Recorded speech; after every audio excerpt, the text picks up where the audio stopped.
사울에 대한 이야기를 하고 있는데 이거는 단순한 이야기가 아닙니다. 단순한 스토리, 옛날 이야기를 하는 것이 아니라 하나님께서 이 세상을, 인간 나라를 어떻게 통치하시는가, 이 특별히 이 사울을 하나님께서 다스려 나가시는 모습을 통해서 하나님의 말씀을 무시하고 또 하나님의 말씀에 불순종하는 자들에 대해서 하나님께서 어떻게 일하시는가를 보여주는 거예요. 사울만 보면 안 됩니다. 사울의 근본이 뭐냐? 사울이 근본적으로 하나님 앞에 잘못한 것이 뭐냐면 불순종이에요. 자기 생각대로 한 사람. 아말렉과의, 우리 15장 공부했잖아요. 아말렉과의 전쟁에서 하나님이 사무엘 선지자를 통해서 분명히 그에게 방향을 제시해 주셨어요. 아말렉을 쳐라. 아말렉을 치는데 그냥 치지 말고 진멸해라. 그러니까 하나님이 분명히 방향을 제시해 주셨어요. 그런데 사울은 하나님의 방향대로 전쟁하지 않았죠. 자기 생각대로 한 거예요. 백성들의 말을 들은 거예요. 우리는 항상 하나님의 말씀에 기준을 세워야 됩니다. 사람들이 무슨 말 하느냐가 물론 중요하지만 하나님 말씀보다 앞서면 안 돼요. 사울은 사람의 말 듣다가 하나님의 말씀을 버렸어요. 잊어버렸어요. 무시했어요. 하나님이 그거를 지금 계속 꼬집는 거예요. 우리 인생 여정 가운데 우리가 여러 가지 일들을 만날 수 있는데 하나님은 그 모든 과정 속에서 우리의 중심을 테스트하세요. 과연 말씀에 순종하는가? 과연 하나님 중심으로 하는가? 하나님 요 중심을 테스트하는 거예요. 그러니까 잘 되고 안 되는 것은 하나님이 하실 일입니다. 아멘. 거기다 써놓으세요. 잘 되고 안 되는 것은 하나님이 하시는 것이고 그것을 성공과 실패라고 말하면 안 돼요. 인간적으로 볼 때 사울 왕은 승리했어요. 아말렉과의 전쟁에서 이겼어요. 그러나 하나님 편에서 볼 때는 완벽한 실패입니다. 그 이후로부터 하나님은 사울 왕을 이렇게 떠나셨고 이렇게 버리신 거예요. 촛대를 옮기신 겁니다. 그러니까 사람들이 볼 때 대단한 게 그 대단한 게 아니에요. 우리는 것만 가지고 사람을 평가하면 안 됩니다. 아, 저 사람이 많은 일을 했대, 큰 일을 했대. 그게 중요한 게 아니에요. 어떤 방법으로 했느냐가 중요한 거예요. 하나님의 뜻대로 했느냐, 하나님의 말씀대로 했느냐, 하나님의 방법대로 했느냐, 이게 중요한 거라 그 말이죠. 하나님이 불순종하고 말씀대로 하지 아니한 사울을 떠나셨어요. 그리고 하나님의 영이 다윗에게 가고 이미 다윗에게 기름 부으셔서 실질적인 왕은 다윗입니다. 어제도 우리가 공부를 했는데 위기에 몰린 사울은 그 안에 귀신이, 오늘날로 말하면 귀신이 들린 거예요. 귀신. 그러니까 귀신 들리면 사람이 비정상적인 생각과 비정상적인 일을 합니다.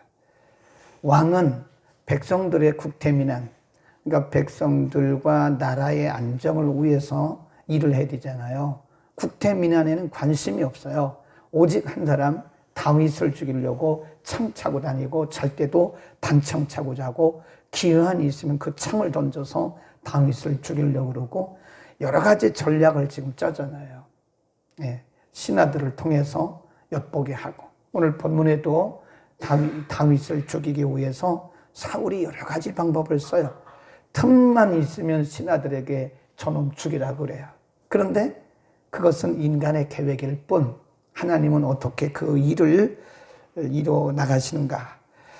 19장 1절부터 7절에 보면 하나님이 사울의 아들 요나단이라고 하는 사람을 등장을 시킵니다. 거기 보세요. 19장 1절 사울이 그 아들 요나단과 그 모든 신하에게 다윗을 죽이라 명하였으나 사울의 아들 요나단이 다윗을 심히 기뻐함으로 그가 다윗에게 고하여 이르되 가로되 내부친 사울이 너를 죽이기를 꾀하시느니라. 그러므로 이제 청하노니 아침에 조심하여 은밀한 곳에 숨어 있으라. 그리고 요나단이 이 다윗을 피신시켜요. 그리고는 그 뒤에 가보면 요나단이 4절부터 이하에 쭉 보면 자기 아버지 사울에게 말합니다. 아버지는 왜 이렇게 다윗을 원수로 여기십니까? 나라가 위기에 빠졌을 때 하나님이 다윗을 통해서 다윗이 이 나라를 위험에서 건지지 아니했습니까? 그러면서 요나단이 자기 아버지 사울에게 아주 옳은 소리를 해요. 옳은 소리를. 이게 가능한 얘기예요. 하나님이 그 위기적 상황 속에서 다윗을 구하려고 그러는 게 아닙니다. 사실 물론 다윗을 구하기 위해서 그런 것도 있지만 하나님의 일이 실수 없이 진행됩니다. 아무리 사울이 그래봤자 하나님의 일이 실패하지 않아요. 예, 그건 사울의 계획일 뿐이에요. 그것은 사울의 계획일 뿐이지 사울이 다윗을 죽이려고 뭐 여러 가지 방법을, 수단 방법을 다 쓰고 있는데 그 이루어지지가 않아요. 첫 번째, 하나님이 요나단을 통해서 그것을 막으셨어요. 그 다음에 두 번째 8절 이해가 보면 8절 다윗이 다시 위기에 처해 있을 때 전쟁이 다시 있으므로 다윗이 나가서 블레셋 사람들과 싸워 그들을 크게 도륙하며 그들이 그 앞에서 도망하니라. 사울이 손에 단창을 가지고 그 집에 앉았을 때에 여호와의 불이신 악신이 사울에게 접하였으므로 다윗이 손으로 수금을 탈 때에 사울이 단창으로 다윗을 벽에 박으려 했다 그랬어요. 기회만 있으면 그런 거예요. 그러니까 이게 악한 영이 임하면요, 사람이 정상적인 생활을 못 합니다. 비정상적인 생활을 하는 거예요. 네. 아니, 왕은 국태민안이 그의 책무입니다. 나라를 바로 인도하고 백성들을 안정되게 인도하는 것이 왕의 궁극적인 책무예요. 근데 거기는 전혀 관심이 없어요. 그리고 오직 다윗 하나 죽이는 거. 그러니까 우리가 흔히 애들 말로 어떤 생각에 꽂힌다 그러잖아요. 그게 꽂힌다는 말은요, 어떤 일에 집착한다는 얘기인데 그게 정상이 아닙니다. 정상이 아니에요. 사람이 어떤 일에 딱 집중을 하잖아요. 집착을 하면 비정상적인 삶을 살아요. 그러니까 우리가 자기의 행동이 정상적인가 비정상적인가를 가끔 살펴봐야 돼. 내가 이거에 이래서는 안 되는 일에 내가 집착하고 꽂혀 있는가. 사람이 그러더라니까요. 어떤 일에 막 꽂혀버리면 아주 뭐 목숨 걸고 그 일을 하더라고요. 물론 우리가 사명은 목숨 걸고 해야 되죠. 사명은 목숨 걸고 지켜야 됩니다. 그러나 그 외의 거, 말씀도 아니고 사명도 아닌데, 그런데 또 어떤 분들은 착각을 해요. 그게 자기의 사명이라고 생각해요. 객관적으로 볼 때 자기 사명이 아닌데 그것이 자기의 사명이라고 생각하고 거기에 꽂혀가지고 비정상적인 일을 하는 것은 틀림없이 사울의 경우를 볼 때 그건 귀신의 역사입니다. 정상이 아니에요. 그러니까 요즘에 사람들 이렇게 보면 꽂힌 사람들 많아요. 본질이 아닌 것에 꽂혀요. 어떤 생각에 팍 집착되어 있어요. 어떤 생각에 집착돼 가지고 본질이 아닌데 그걸 가지고 막 목숨 걸고 하는 사람이 있어요. 그거 비정상이에요. 분명히 그거 사탄의 역사입니다. 그때 하나님이 누구를 또 쓰시는가를 보세요. 다윗을 죽이려고 수단과 방법을 다 쓰고 안간힘을 쓰고 있는데 갑자기 누가 등장을 하느냐.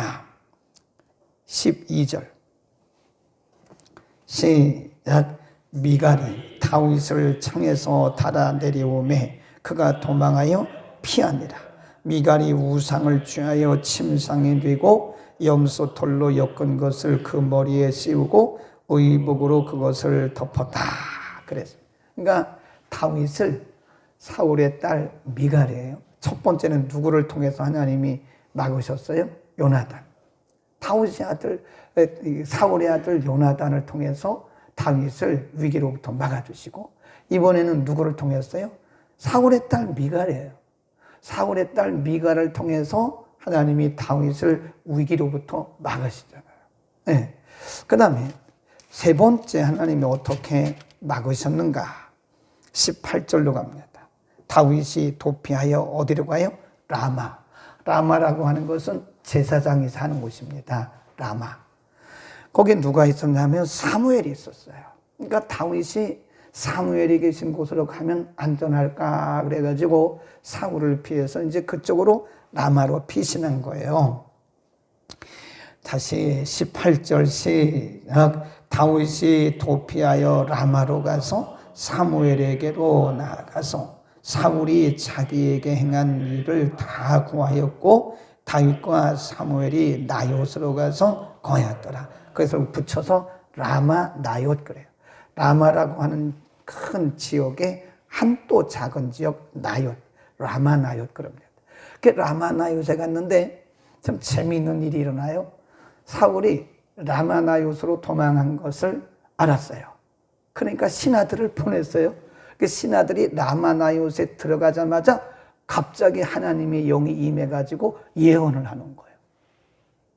그 사울이 깜짝 놀라지 않았겠어요? 아니 다윗을 잡아오라고 다윗을 죽이라고 사람들을 보냈는데 거기 가더니 예언하고 앉아있는 거예요. 그러니까 사울이 두 번째 또 보냈어요. 그 사람들은 라마 나요트에 가니까 또 예언을 하는 거예요. 사울이 놀래가지고 세 번째 보냈어요. 세 번째 간 사람들 또 거기서 또 예언을 하는 거예요. 그러니까 사울이 놀래가지고 자기가 가요. 거기 보세요. 놀래가지고 사울이 갑니다. 22 시작. 이에 사울도 라마로 가서 대고에 있는 큰 우물에 이르러 물어가로되 사무엘과 다윗이 어디 있느냐? 거기 가로되 라마나요스에 있나이다.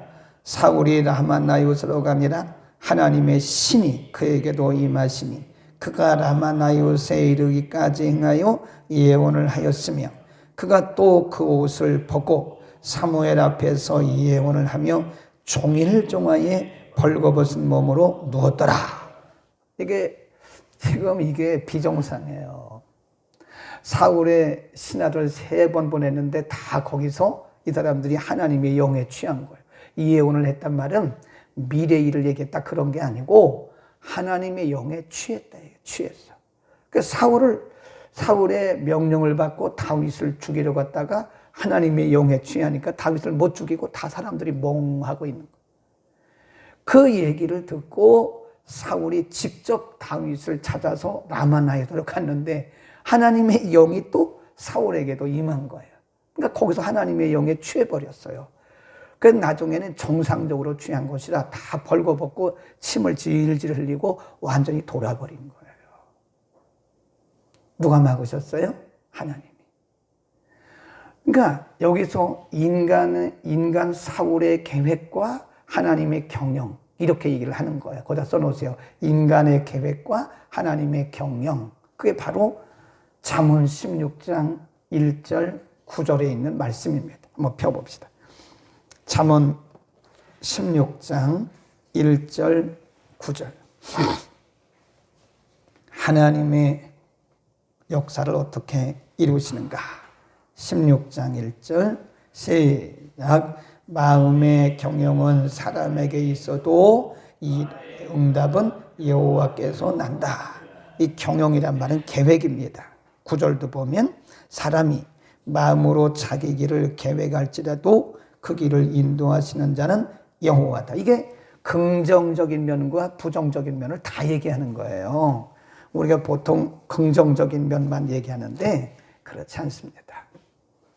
사람이 아무리 계획을 세워봤자 하나님 막으시면 안 된다 그런 얘기예요. 이게 부정적인 면이 더 강한 거예요. 사울이 계획 세웠잖아요. 다윗 세우려고, 다윗 죽이려고. 에?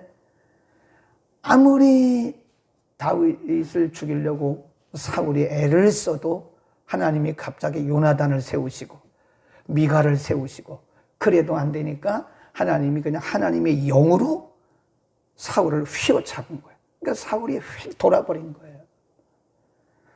인간의 계획과 하나님의 행함은 전혀 충돌하지가 않습니다. 아무리 그래봤자 안 돼요.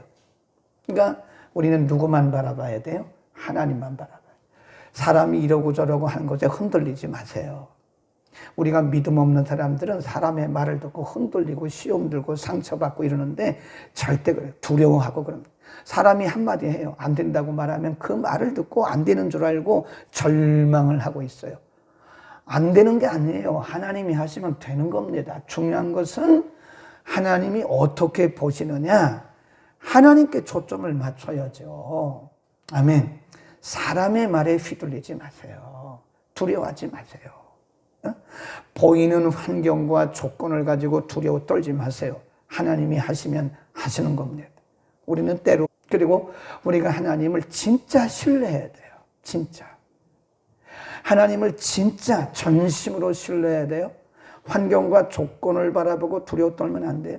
예수님의 제자들이 갈릴리를 건너간다고요. 갈릴리 호수를 건너가다가 예수님 그 배 안에 지금 주무시고 계세요. 예수님이 그 배 안에 계신다니까요. 아마 어쩌면 예수님이 주무시는 척 했는지도 몰라요. 제자들의 반응을 보느라고. 배가 가다가 갈릴리 호수 한가운데서 큰 풍랑을 만나요.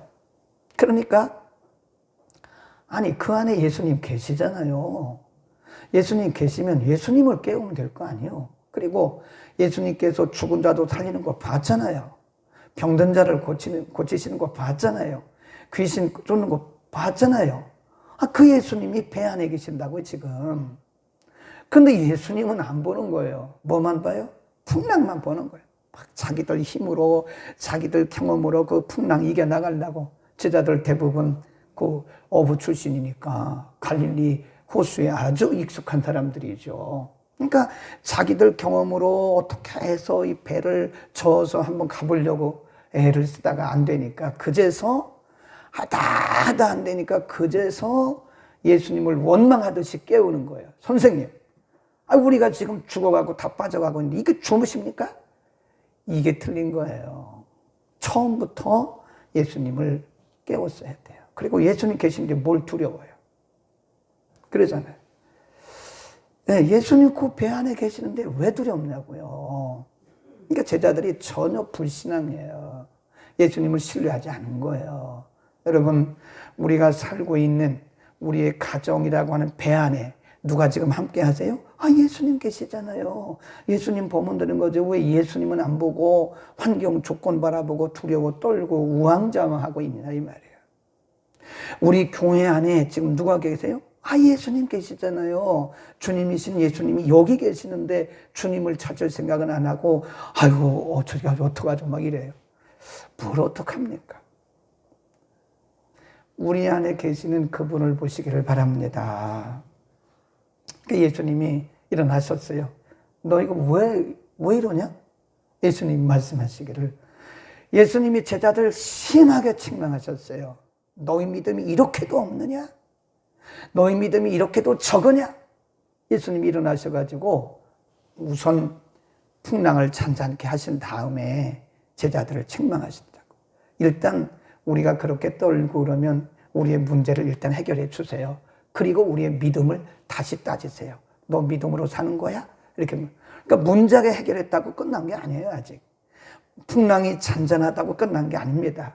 그 풍랑 속에서 보였던 우리의 반응에 대해서 예수님이 물으세요. 내 믿음이 어디 있냐? 너 정말 믿음으로 사는 거냐? 라고 우리에게 물으시고 책망하시는 거예요. 사울이 다윗을 죽이려고 아무리 백방으로 노력해도 하나님은 다 막으셨어요. 왜 그러죠? 하나님의 계획이 있으니까요. 인간의 계획과 하나님의 계획은 달라요. 그게 바로 잠언 16장 1절 9절입니다. 사람이 아무리 계획을 세워도 그 일을 결정하시고 운행하시는 분은 하나님이세요. 그러니까 엄밀히 말해서요, 믿음으로 산다고 하는 것은 내가 뭘 계획하는 게 아닙니다. 우리가 언뜻 보기에 막 계획을 세우고 이런 사람들이 머리 좋은 것 같잖아요. 그런 사람들이 실수를 많이 해요. 기도 안 하니까. 계획을 세우고 하나님 막 앞서가는 거예요.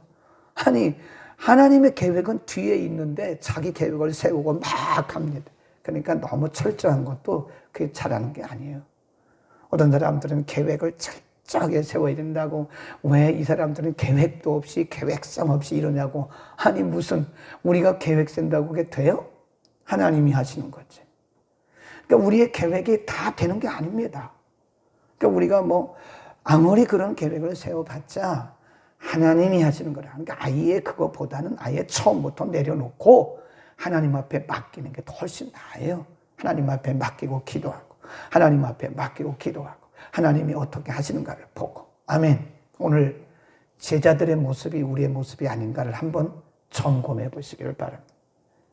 예수님 그 안에 계신데, 예수님 우리 안에 계신데, 우리와 동행하고 계시는데, 그 예수님은 안 보고 환경만 보고 문제만 바라보고 풍랑만 바라보고 무서워 떨고 내 힘으로 하려고 하고, 그게 얼마나 불신앙적이냐고, 우리의 모습들이 얼마나 불신앙적인지 모르고 하나님 앞에 어떻게 보면 죄송스러운 모습. 하나님은 여전히 그분의 일을 합니다. 여전히 하시고 계세요. 사울이 아무리 다윗을 죽이려고 해도 하나님이 갑자기 요나단을 통해서 일하시고, 하나님이 갑자기 미가를 통해서 일하시고, 그래도 안 되니까 하나님이 직접 개입하세요. 직접 하나님의 영으로 사울을 확 휘어잡으니까 이 사람이 확 돌아버리는 거예요. 이게 참 재밌어요. 우리가 그걸 뭐라 그러냐, 라마나요의 현장이라고 합니다. 라마나요. 누구든지 다 성령으로 받는, 오늘날로 말하면 누구든지 오면 다 하나님의 영에 그냥 잡히는 거예요. 그게 라마나요의 현장. 그다 써놓으세요. 22절부터 쭉 가보면 18절부터입니다. 18절부터 24절 그 라마나요의 현장. 라마나요에 가면 누구든지 다 하나님의 영에 이렇게 사로잡히는 겁니다. 물론 여기서는 부정적인 요소가 있지만 여러분, 우리 교회가 라마나요의 현장이 되기를 바랍니다. 누구든지 오기만 하면 성령으로 그냥 성령에 의해서 사로잡히는 거예요. 성령의 영이 기름 부으시는 거예요. 이게 바로 마가다락방인 것처럼 말이에요. 우리 가운데 한 사람도 성령의 충만하나부터 이렇게 제외되는 사람이 없어요. 그냥 교회 들어오기만 해도, 라마나요에 가기만 해도 다 예언의 영이 임하잖아요. 하나님의 영에 사로잡히잖아요. 이런 것처럼 문 열고 이전에 들어오고 와서 여기 앉기만 해도 한 사람도 예외 없이 하나님의 영에 사로잡히는 그런 라마나요의 현장이 우리 교회가 되기를 바랍니다. 기도하겠습니다. 구제헌금 모명으로 드렸습니다. 거룩하신 우리 아버지, 오늘도 사울 왕의 계획과 하나님의 역사하심에 대해서 우리가 상고했습니다. 다윗을 죽이기 위해서 온갖 수단과 방법을 다 동원하고 이런저런 방법으로 안간 힘을 썼지만 사울의 모든 계획을 하나님이 다 막으셨습니다. 요나단을 통해서 막으셨고, 그의 딸 미가를 통해서 막으셨고, 그래도 안 될 때는 하나님이 직접 개입하셔서 사울을 하나님의 영으로 사로잡은 것을 오늘 우리가 상고했습니다.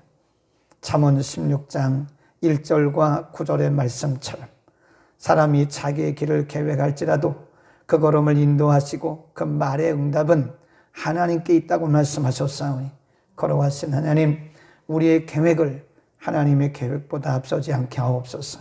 우리의 생각과 우리의 경험이 하나님의 말씀을 앞서지 않게 하여 주옵소서. 우리는 매 순간마다 하나님의 말씀을 앞세우고 기도가 앞서도록 은혜를 통하여 주옵소서. 거룩하신 주님, 라마나요의 현장을 오늘 우리가 봤습니다. 라마나요에 오는 자들은 누구든지 다 그들이 어떤 마음을 가지고 왔던 다, 심지어는 사울까지도 하나님의 영에 사로잡혔던 것처럼 하나님, 좋은 면에서 우리 모두에게 우리 교회가 날마다 라마나요의 현장이 되게 하여 주옵소서. 하나님, 이곳에 오는 자들마다 마가다락방의 성령을 경험하게 하옵소서. 이곳에 오는 자들마다 하나님, 하나님의 능력을 경험하게 하시고 새 영을 받게 하여 주옵소서.